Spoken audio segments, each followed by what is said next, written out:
Seigneur, je crois fortement dans mon cœur que Dieu a un mot pour chacun. Alléluia.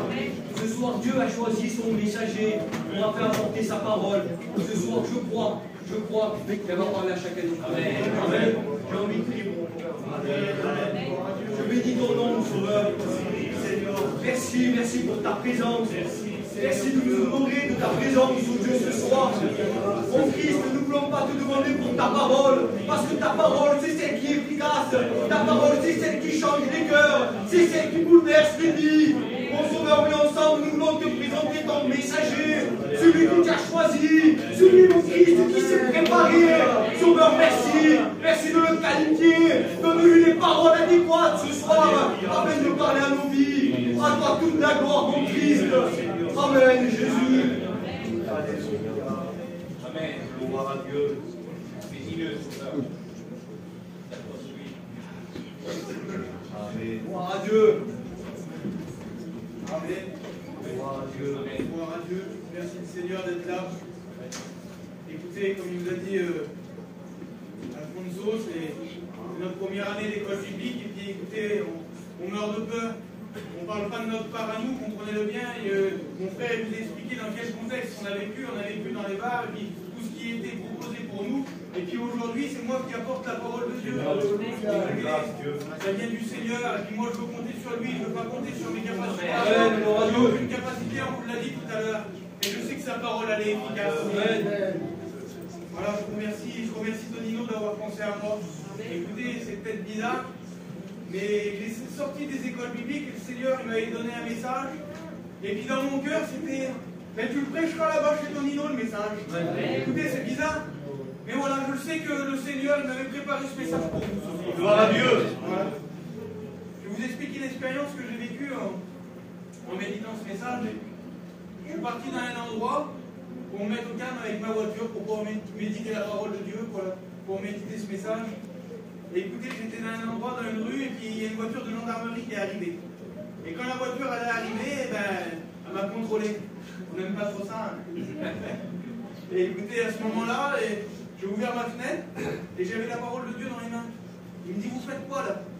Et je dis, écoutez, je suis un étudiant de première année aux écoles bibliques. Et je médite un message. Et puis j'ai besoin du Seigneur, j'ai besoin que le Seigneur me parle pour pouvoir apporter sa parole. Et vous savez ce qu'il m'a dit, le gendarme? C'est bizarre, hein? À l'époque, il ne me disait pas trop ça. Là, il m'a dit, écoutez, ça va aller. Et quand il m'a dit ça va aller, il m'a encouragé, et puis j'étais content. Et puis quand il m'a dit ça, j'ai dit oui, ça va aller. J'ai dit, si lui, il est avec moi, j'ai dit, ça va aller. Et vous savez ce qu'il m'a dit? Ah, il m'a dit, même s'il n'est pas avec vous, il dit, ça va aller. Et puis là, il m'a foutu un coup de couteau dans le cœur. J'ai dit, Seigneur, j'ai à quel point ils sont. Je voudrais vous dire ça. Si Jésus n'est pas là, ben cette réunion n'a aucune valeur. Si Jésus n'est pas là, ton cœur qui a besoin, il ne pourra pas être changé. Si Jésus n'est pas là, chrétien, chrétienne, le besoin que tu as dans ton cœur de recevoir quelque chose, eh ben tu ne pourras pas le recevoir. Mais j'ai une bonne nouvelle. Amen. Jésus est là. Amen. Gloire à Dieu. Gloire à Dieu. Merci Seigneur. Je vais vous lire un texte de la parole de Dieu.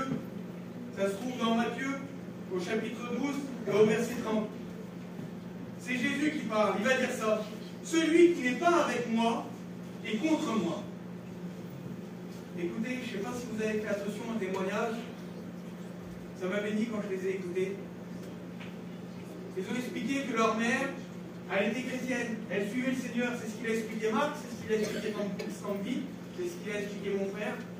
Mais d'un autre côté, c'était les bars, c'était le monde. Le père n'était pas pareil. Il n'était pas d'accord. Et puis c'est ce qu'il dit le Seigneur. Il dit qu'il y a deux côtés, là. Soit avec lui ou contre lui. Mais malheureusement, on est beaucoup à choisir le mauvais côté. C'est comme ça. Ça nous attire. Le monde nous attire. Et puis on choisit le mauvais côté. Et puis l'apôtre Paul, il va dire ça à la fin de sa vie. Il va dire, j'ai combattu le bon combat. Alors il y aurait un bon combat et un mauvais combat. Et je voudrais vous dire que pour beaucoup, malheureusement, on n'a pas choisi le bon côté et on n'a pas choisi le bon combat. Et je ne sais pas si vous avez expliqué, si vous avez bien écouté les témoignages, mais ça emmenait à l'angoisse, ça emmenait à la drogue, ça emmenait à l'alcool, le mauvais côté, ça emmenait à l'overdose. Ça va loin, le Seigneur. Et puis c'est ce que le Seigneur nous dit. Celui qui n'est pas avec moi, il est contre moi. voudrais que Tonino me représente devant le Seigneur. J'ai dit que c'est Seigneur parce que c'est important. Seigneur Dieu, ta grâce, tu vois ton messager à combien il se réclame de toi. Seigneur, je te demande s'il te plaît de le moindre de ton esprit. Seigneur mon Dieu, que tu puisses délivrer ce message qu'il a déposé sur son cœur. Seigneur Jésus, que rien ne puisse le troubler. Seigneur, tu puisses nous apporter le bon conseil de ta parole librement ce soir.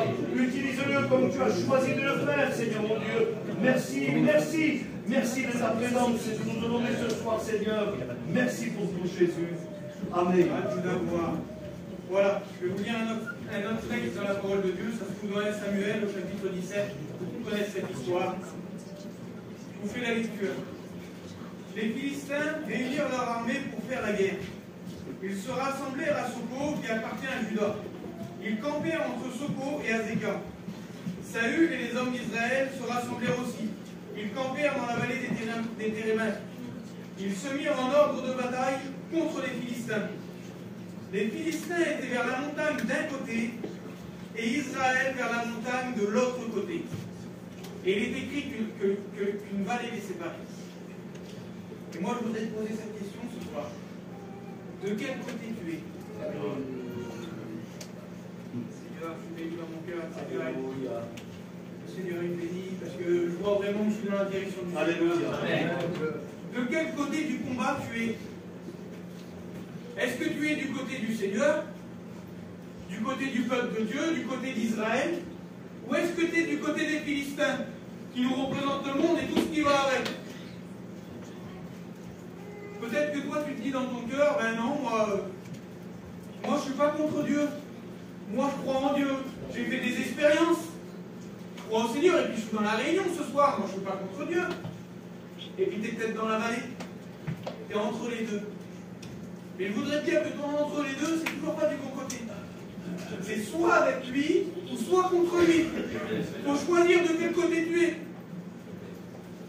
Seigneur. Je continue la lecture.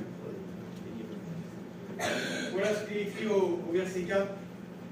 Un homme sortit alors du camp des Philistins et s'avança entre les deux armées. Il se nommait Goliath. Écoutez, Goliath, vous connaissez l'histoire, c'est un géant de 3 mètres de haut. Et puis écoutez, tu te trouves dans la vallée, et puis lui il est devant toi. C'est difficile des fois de passer du bon côté. Et toi, je ne sais pas c'est quoi le géant qui est devant toi. Si c'est un verre d'alcool, si c'est la drogue comme on l'a écouté ce soir, si c'est simplement une cigarette, ou si c'est ton travail. Je ne sais pas si c'est ça ton géant, toi, qui t'empêche de passer du bon côté. Mais voilà, un homme va se lever. Et cet homme, je voudrais vous dire qu'il s'appelle David. Et lui, cet homme, il ne va pas avoir peur du géant. Il ne va pas avoir peur de combattre. Mais comment ça se fait qu'il ne va pas avoir peur de combattre, lui? Vous savez pourquoi? Parce qu'il va combattre au nom de l'Éternel. Amen. Il ne va pas combattre par ses forces. Par nos forces à nous, on ne peut pas passer du bon côté. Devant un géant de 3 mètres de haut, devant notre problème, devant notre difficulté, on ne peut pas passer. Mais quand on combat au nom de l'Éternel, le Seigneur nous aide. Écoutez, réfléchissez à ça, mais quelle était la motivation de David, Alfonso, pour pouvoir aller au champ de bataille, se battre contre ce géant de Goliath là? Quelle a été sa motivation en vérité? Parce qu'une armée complète, elle n'était pas capable de y aller. Et lui, il va vouloir y aller de tout son cœur. Vous voulez que je vous dise c'était quoi sa motivation? Je vais vous le dire. Néhémie chapitre 4, verset 14. Combattez pour vos frères. Seigneur. Combattez pour vos fils et vos filles. Combattez pour vos femmes et pour vos maisons. Voilà pourquoi David a voulu aller au combat. Amen. Voilà la motivation de David. Il a voulu combattre pour ses frères. Il a voulu combattre pour ses enfants. Il a voulu combattre pour sa famille, pour sa maison. Quelle motivation? C'est le conseil que je voudrais te donner ce soir. Alléluia. Combat pour ta maison, combat pour tes enfants, combat pour ta famille, combat pour ton foyer. Seigneur. Et voilà, toi tu te dis, c'est vrai, c'est bien beau, mais moi je n'y arrive pas. Je le sais que c'est ça, mais je n'y arrive pas. C'est trop dur pour moi. Écoutez, dans Luc, au chapitre 1 et au verset 37, il est écrit que rien n'est impossible à Dieu. Si toi tu n'y arrives pas, lui il est capable de le faire pour toi. Je voudrais te dire que Jésus, il a descendu de son ciel de gloire. Lui aussi il s'est levé comme David pour descendre pour monter à la croix, Amen. pour écraser ton péché. On l'a écouté ce soir. Jésus a descendu pour écraser ton alcool, pour écraser ta cigarette, pour écraser ton ennemi. Il l'a écrasé à la croix. Amen. Seigneur, quelle grâce. Alors je ne sais pas moi, si ton petit mensonge dans ton travail, si ta petite cigarette, si ton petit verre d'alcool est trop dur pour toi, fais confiance à Dieu. Amen. C'est possible pour lui de délivrer. On l'a écouté dans les témoignages. Le Seigneur délivre. Je suis presque arrivé à la fin de mon message. Je voudrais revenir au tout début. Seigneur, il faut que tu passes du bon côté. Amen, Seigneur. Tonino, il faut que les personnes passent du bon côté. Même si c'est pas facile. Dieu est capable de t'aider à passer du bon côté. Même si toi tu n'y arrives pas. Mais pourquoi alors? Pourquoi on a besoin de vaincre, Tonino? Pourquoi on a besoin de passer du bon côté alors? Écoutez, je vais vous le dire pourquoi on a besoin de combattre.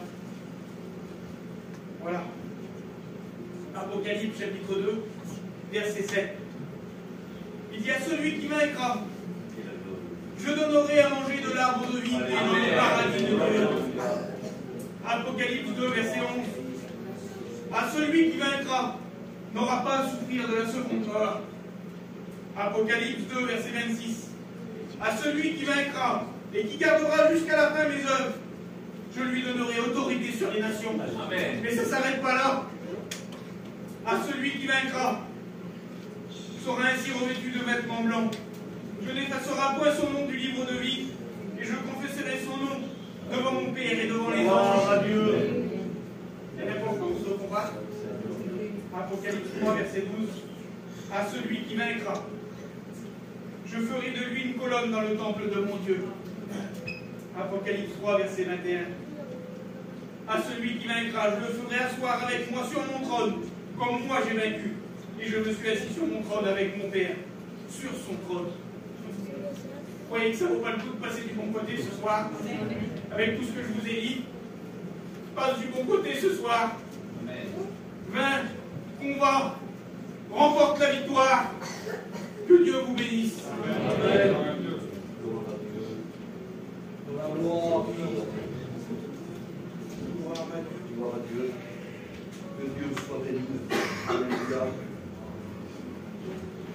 Vous voulez bien, on va commencer la réunion. On va se retrouver face à face avec Dieu. Parce que le message a été donné. Et tout se joue maintenant, si vous voulez. Le début de la réunion jusqu'à présent, c'était pour nous expliquer, pour nous dire ce qui pouvait se passer, ce qui pouvait arriver. Écoutez, je vous le dis, je ne suis pas pire ni mieux que personne ici. Mais je n'ai pas fait la moitié de ce que ces hommes ont fait. En vérité. Et pourtant, moi aussi, j'avais besoin de la grâce de Dieu. Et peut-être que tu es ici ce soir et tu te dis, mais moi, je ne suis jamais allé aussi loin. Je n'ai jamais fait autant. Je n'ai jamais été autant dans le monde et dans le péché. Mais je voudrais juste te dire ça, que si Jésus n'habite pas dans ton cœur, tu en as besoin. Amen. Si tu n'as pas reconnu ce soir encore Jésus comme sauveur et maître, c'est qu'il y a encore un problème. C'est qu'il y a encore un géant devant toi qui t'empêche de changer de camp. Alors je n'ai rien à rajouter au message qui a été dit, ni rajouter, ni brosser, ni essayer de faire beau le message de la réunion, on n'est pas là pour ça. Mais maintenant il va falloir prendre des décisions. Amen. Vous avez bien compris qu'entre le bon et le mauvais, il y a un abîme qui les sépare. C'est une vallée, c'est pas juste une petite ruelle, c'est pas juste un... Il faut prendre une décision. Amen. On ne peut pas y être presque, parce que si ça aurait été tout juste et tout petit, on aurait dit, ben, j'ai la moitié du pied dedans, ça va, on n'y est pas trop loin. Une vallée entière. Il faut prendre une vraie décision. Amen. On ne peut plus vivre entre deux. Est-ce que vous savez qu'être dans la vallée, c'était l'endroit le plus dangereux? Parce qu'on était à découvert. Il n'y avait plus rien qui allait. Alors, est-ce que tu vas te retrancher du mauvais côté ou tu vas prendre courage ce soir après avoir entendu tout ce que tu as entendu et prendre une décision, enfin une fois, une décision sincère dans ton cœur et dire, Seigneur, ce géant, tu vas t'en occuper toi, parce que sinon, moi, je ne pourrais pas traverser. Tu vas t'en occuper ce soir, tu vas le bloquer, tu vas le terrasser, mais moi, je veux changer de voie. Je veux passer de l'autre côté. Je veux que toutes les promesses qui ont été dites ce soir, tout ce qui est marqué dans ce livre spécial, je Je veux qu'elle puisse s'accomplir pour Amen. ma vie. Je ne veux plus juste fréquenter des réunions, je veux y participer. Je ne veux plus être juste un petit peu amadoué par un message, un petit peu de tranquillité. Je veux vivre dans la paix du ciel. Amen. Il y a des décisions à prendre. Jusqu'à quand on multipliera les réunions et les décisions ne se prendront pas? Quel dommage. Alors on va prier Dieu, si vous voulez bien. Nous avons le temps encore de prier le Seigneur.